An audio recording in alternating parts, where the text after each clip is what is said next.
everyone, welcome back. As always, my name is Oz, and today we are continuing our playthrough of Dagon by H P Lovecraft, the literary novel. It is a true-to-form rendition of Dagon. Really cool graphics. If you have not seen the first part, you need to go back and watch that before you watch this one, or else the story won't make sense to you, especially if you've never read or heard the story before. So let's go ahead and jump in.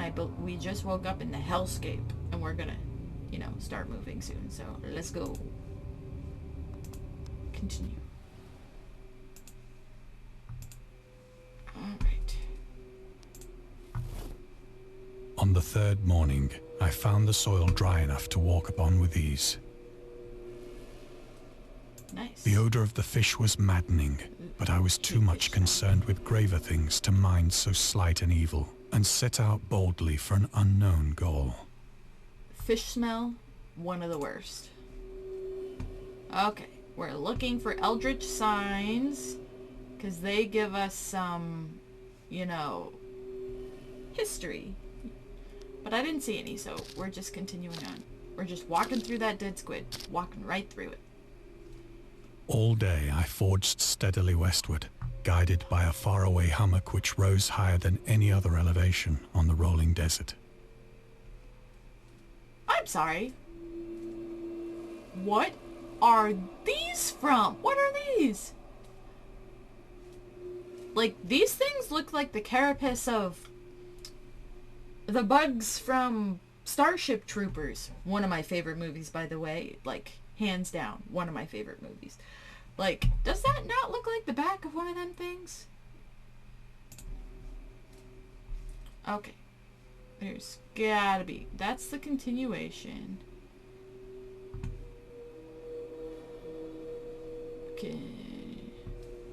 Eldritch sign. Eldritch sign.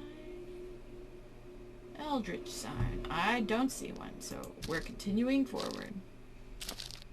Don't like that squishy sound. Oh, it's a dead whale. Poor thing. Let's just continuing forward. Still no eldritch sign. This looks like if someone overturned a porta potty. Not gonna lie. I guess we're just continuing forward then. That night, I encamped, and on the following day still travelled toward the hummock, though that object seemed scarcely nearer than when I had first espied it. I'm sorry, are these giant earthworms? I'm not scared of worms, but if I saw one this size, I'd certainly be terrified. This is an eldritch sign, by the way. This is what it looks like. The horrors of the ocean. The creator of the Cthulhu mythos and the fictional underwater city of Relay was convinced that life could not exist at the bottom of the ocean because the water pressure would make it unbearable. He was wrong. Today we know that the darkest depths of the ocean are home to many peculiar organisms. The deepest dwelling fish have discovered so far, the Mariana snailfish, can live about 8,000 meters, more than 26,000 feet below the ocean's surface, in the never-ending darkness, at the hellishly crushing pressures hundreds of times stronger than those found at sea level. It would be smooshed, compressed, dead. Upon glancing at the modern photos of deep-sea creatures such as the anglerfish, the fangtooth, or the viperfish, and their truly Lovecraftian characteristics, it's hard not to find some irony in this. Exactly. It's like he truly did know. And we go.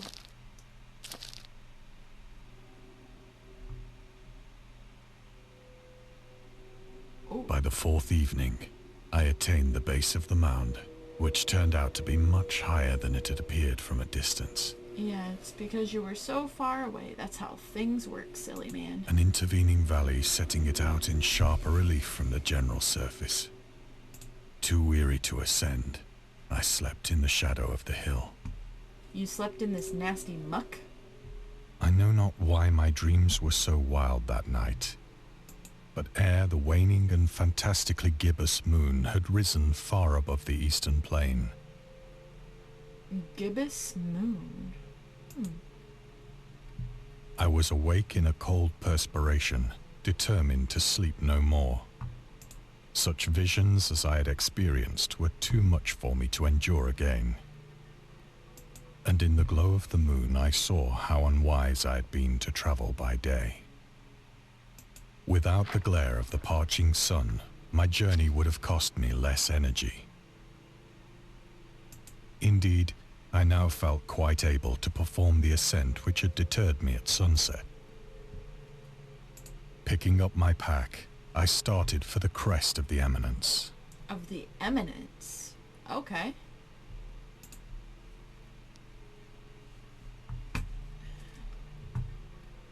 I was gonna say how pretty that moon area was, but we turned too fast and I can't look back at it now. Dang it. I have said that the unbroken monotony of the rolling plain was a source of vague horror to me. Yeah. But I think my horror was greater when I gained the summit of the mound and looked down the other side into an immeasurable pit or canyon,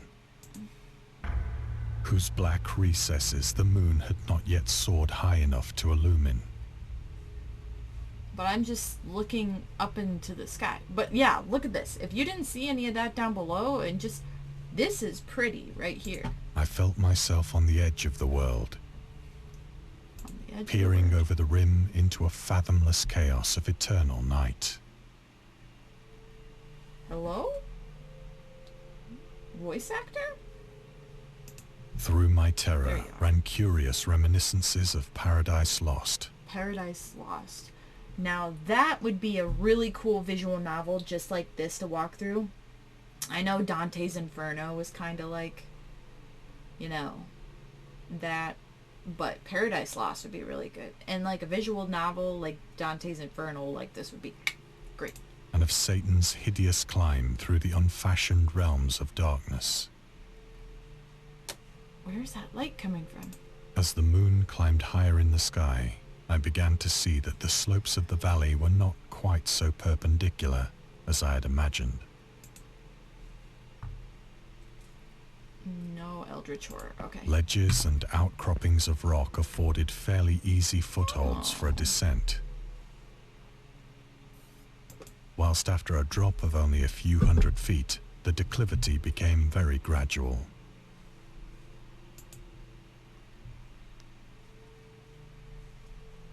There's not much to look at right here. Let's go.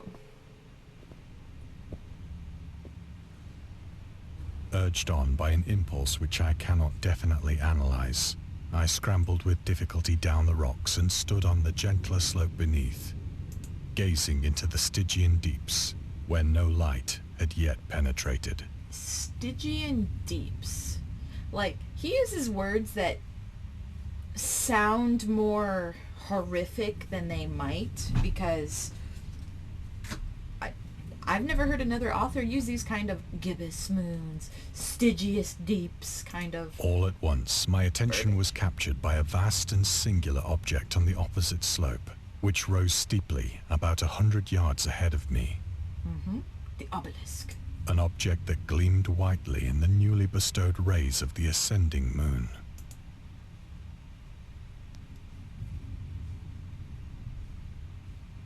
It's very foggy. Very foggy.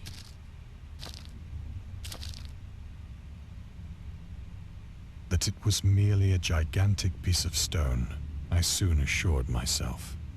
It sure is. But I was conscious of a distinct impression that its contour and position were not altogether the work of nature. No, someone definitely put it there. A closer scrutiny filled me with sensations I cannot express.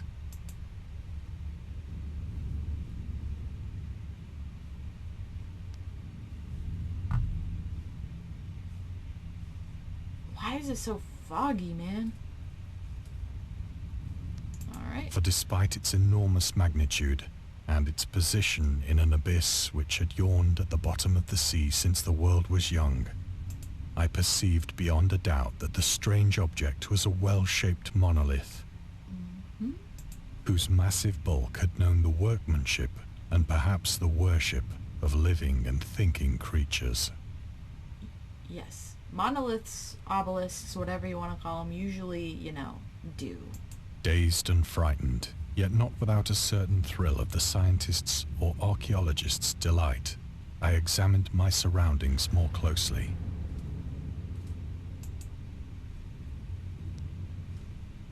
I am examining and seeing nothing but this. We are creeping ever closer. Ooh, water. The moon, now near the zenith, shone weirdly and vividly above the towering steeps that hemmed in the chasm, That's cool. and revealed the fact that a far-flung body of water flowed at the bottom, winding out of sight in both directions and almost lapping my feet as I stood on the slope. I can see both edges of it, though. Across the chasm, the wavelets washed the base of the Cyclopean monolith, Cyclopean. on whose surface I could now trace both inscriptions and crude sculptures. That looks really cool. Where are my Eldritch runes, man? I like the history, too. Alright. The writing was in a system of hieroglyphics unknown to me and unlike anything I'd ever seen in books, That's cool. Escadulu. consisting for the most part of conventionalized aquatic symbols such as fishes, eels, octopi, crustaceans, mollusks, whales, and the like. Several characters obviously represented marine things which are unknown to the modern world, but whose decomposing forms I had observed on the ocean-risen plain. It was the pictorial carving, however, that did most to hold me spellbound. The pictorial card. Storytelling methods. Dagon contains many themes and storytelling methods that Lovecraft developed in his later works, such as telling the story through carvings, At the Mountains of Madness and The Nameless City. Both are really good. At the Mountains of Madness is a very, very long story, though. Journals and character notes, The Shadow Out of Time and The Haunter of the Dark, really good. Island emerging from the oceans, The Call of Cthulhu, or fictional beings and deities based on real events and mythologies, My Go and The Whisperer in the Darkness. It's also considered the origin of popular Cthulhu mythos. Some of Lovecraft's other stories also conclude in a manner similar to Dagon, but let's skip the details in order to not spoil the ending. Yes. These are really cool, though. Got the octopus, like lots of fish, hammerhead shark. This looks like Dagon right here. Plainly visible across the intervening water on account of their enormous size were an array of bas-reliefs whose subjects would have excited the envy of a doré. I think that these things were supposed to depict men, at least a certain sort of men. Can't see the bottom, but it looks like they have fins underneath. You can kind of see that. Though the creatures were shown disporting like fishes in the waters of some marine grotto, Ooh, yeah, they're like mer people. or paying homage at some monolithic shrine which appeared to be under the waves as well. Yeah. Of their faces and forms I dare not speak in detail, As above, so below. for the mere remembrance makes me grow faint. Grotesque beyond the imagination of a Poe or a Bulwer. They definitely look grotesque. They were damnably human in general outline, despite webbed hands and feet, shockingly wide and flabby lips, glassy, bulging eyes, and other features less pleasant to recall. Curiously enough, they seem to have been chiseled badly out of proportion with their scenic background. For one of the creatures was shown in the act of killing a whale, represented as but little larger than himself. And they're very large. I remarked, as I say, their grotesqueness and strange size. Huh. But in a moment decided that they were merely the imaginary gods of some primitive fishing or seafaring tribe. Imaginary. Some tribe whose last descendant had perished eras before the first ancestor of the Piltdown or Neanderthal man was born. You hope. Awestruck at this unexpected glimpse into a past beyond the conception of the most daring anthropologist, I stood musing whilst the moon cast queer reflections on the silent channel before me. Then, suddenly, I saw it. Wow. It emerges. With only a slight churning to mark its rise to the surface, the thing slid into view above the dark waters. Are we actually gonna see it? Vast, Polyphemus-like and loathsome, it darted like a stupendous monster of nightmares to the monolith. It's huge! It did say it was in proportion with a whale. About which it flung its gigantic scaly arms, the while it bowed its hideous head and gave vent to certain measured sounds. I think I went mad then. Of my frantic ascent of the slope and cliff, and of my delirious journey back to the stranded boat, I remember little.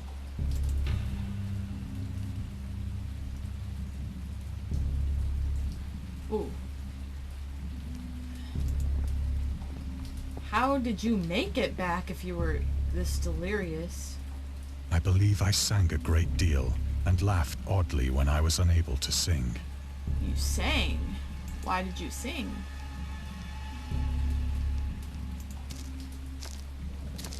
Why did you sing? I have indistinct recollections of a great storm sometime after I reached the boat. At any rate, I know that I heard pearls of thunder and other tones which nature utters only in her wildest moods. I am blacking out. Oh. When I came out of the shadows, I was in a San Francisco hospital, Oh. brought thither by the captain of the American ship which had picked up my boat in mid-ocean. Achievement unlocked. Delirious, but free. In my delirium, I had said much, but found that my words had been given scant attention. Of any land upheaval in the Pacific, my rescuers knew nothing. It's kind of falling apart in here. The walls don't look very good. Nor did I deem it necessary to insist upon a thing which I knew they could not believe. Huh. Look. I'm supposed to be laying in here, but there's no body in this bed. Okay. The journalist. Lovecraft was a prominent figure in the world of amateur journalism in 1915. He started publishing his own journal called The Conservative, which included political and social commentary, poetry, short stories, and literary criticism written by him and other authors. Howard was a skilled wordsmith, but he also took criticism to heart, which resulted in his decision to step away from writing poetry and concentrate on weird fiction again for the first time since his teenage years. Dagon, published in 1919, is one of the short stories written during that period. It is example excerpt from The Conservative, the master of horror fiction explains his attitude towards warfare and the idea of world peace. Why any sane human being can believe in the possibility of universal peace is more than the conservative can fathom. Should the entire civilized world agree simultaneously to disarm, one or more nations would undoubtedly retain secret armaments and at the proper time take advantage of the more articulate and less astute contemporaries in a wild career of conquest against unarmed victims. No country is or ever can be above warfare until the basic impulses of the human animal shall have miraculously changed. So he said, in layman's terms, there is no such thing as world peace. No such thing. Yeah, he has a point. Alright, anything else? Yeah, it seems like this hospital's far enough apart. Look at the ceiling, look at these bricks. It is San Francisco, though. Oh, that was cool.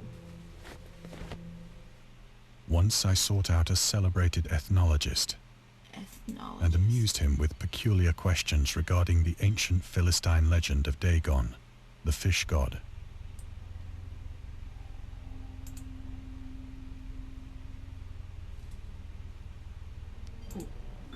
Dagon was the main deity of the Philistines, worshipped throughout the Middle East as an ancient god of fertility and crops. In Hebrew, the word Dagon was common noun for grain. The rulers of Akkad, Mesopotamia, chose him as the patron saint of their war conquests. He also appeared as the judge of the dead in a Assyrian poem and an underworld prison warder in one of the Babylonian texts. He is often mistakenly taken for a fish god due to the wrong interpretation of his name, as in Hebrew the word dag means fish. In H P Lovecraft's work, Dagon is an underwater deity ruling over the deep ones, a humanoid race with fish traits that resides in the oceans. He is worshipped by the secret cult called the Esoteric Order of Dagon, which you will hear more about if you read Shadow over Innsmouth. Such a good read. Would recommend.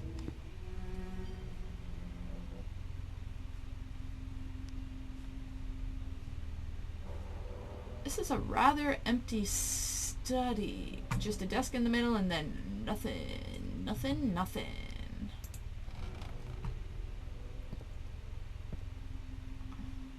But soon perceiving that he was hopelessly conventional, I did not press my inquiries.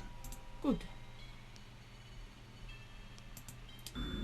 August Deruth and the Cthulhu Mythos. August Derelict, my bad, August Derelict, was an American writer and anthologist. He also befriended Lovecraft and published many of his works through his company, Arkham House. Although he greatly contributed to the popularization of the author's work after his death, he is surrounded by numerous controversies. One of his most questionable decisions involving introducing the good versus evil doctrine. Derelict was a devout Catholic to the Cthulhu mythos, which contrasted with Lovecraft's view of the world and his approach to the cosmic horror. As a result, the author's works are often misunderstood and misrepresented in today's culture. It is also worth noting that Lovecraft was never really interested in creating a mythology, and the term Cthulhu mythos was coined by Derelict after the author left the mortal plane. He was after the moolah.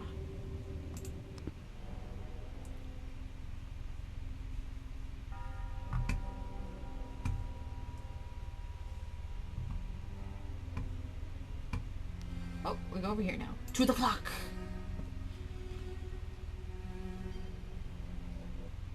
Oh, hello there.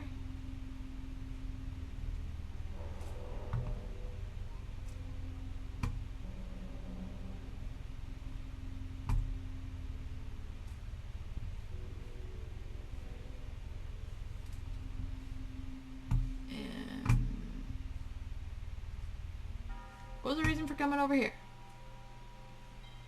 I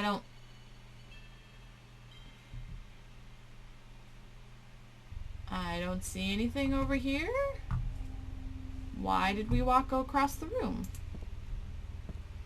I don't know. Okay. It is at night, especially when the moon is gibbous and waning, that I see the thing. I tried morphine, but the drug has given only transient surcease. and has drawn me into its clutches as a hopeless slave. You are addicted, the soldier's disease. So now I am to end it all, having written a full account for the information or the contemptuous amusement of my fellow men. Poor man. Ooh, what's this? Lovecraft on tobacco and alcohol. Lovecraft hated tobacco, even though he used to smoke when he was 12 in order to look and feel like an adult. In his correspondence with a friend, Reinhard Kleiner, he claims that he quit as soon as he started wearing long pants. I don't know what that means. He also had a very strong opinion about alcohol, as evidenced by his letter to Zelia Brown, dated 13th February 1928. As for the matter of drinking, I have never tasted intoxicating liquor and never intend to, having a strong aesthetic disgust at anything which blunts or coarsens the delicate nature exposed by the evolved human intellect and imagination. Drinking excited my personal repugnance, hence I don't drink. Let the herd do what they will. I am rather in favor of prohibition, the prohibition of any one antisocial force as well as any other. Source: The Spirit of Revision, Lovecraft Letters to Zelia Brown, Reed Bishop, H P Lovecraft, Sean Bentley, Andrew Ledman, S.T. Joshi. Good to know. Okay, morphine it is. Often I ask myself if it could not all have been a pure phantasm, a mere freak of fever, as I lay sun-stricken and raving in the open boat after my escape from the German man-of-war. It could very well This I ask myself, but ever does there come before me a hideously vivid vision in reply. Oh. I cannot think of the deep sea without shuddering at the nameless things that may at this very moment be crawling and floundering on its slimy bed. Is something going to appear? Worshipping their ancient stone idols and carving their own detestable likenesses on submarine obelisks of water-soaked granite. That was so cool! I dream of a day when they may rise above the billows to drag down into their reeking talons the remnants of puny, war-exhausted mankind.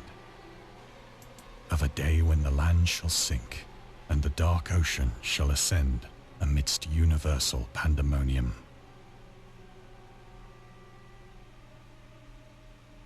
Oh, that's so cool.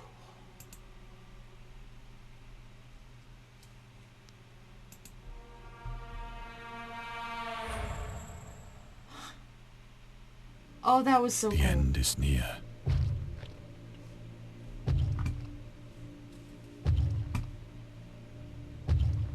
What? Is that the morphine, or is there someone actually at the door? I hear a noise at the door, as of some immense slippery body lumbering against it. Oh. No. Is there anything else? Your pack is still there. Okay. Well. Here we go. It shall not find me.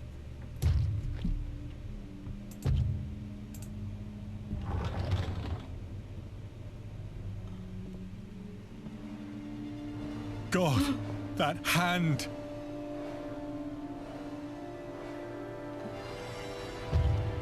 The window!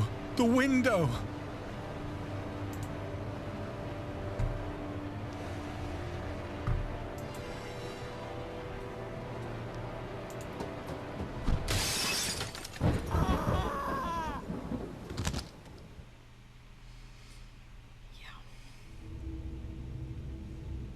Thank you for playing. We hope you enjoyed immersing yourself in our little pool of cosmic horror. We'd appreciate if you took a moment to rate Dagon and check out our other games and DLCs. That was amazing. A proper rendition of Dagon by H P Lovecraft. So if this was your first hurrah into this story, welcome, and I hope you enjoyed. Yes, it was very morbid and very sad ending, but unfortunately. A lot of H.P. Lovecraft stories don't have happy endings. Actually, like, none of them do? Yeah. Well, anyway, thank you so much for watching. If you like what you saw, please like, comment, share, and subscribe for more content just like this. I think I will be playing the DLC, so please stay tuned for those. So again, thank you so much for watching. Bye, guys!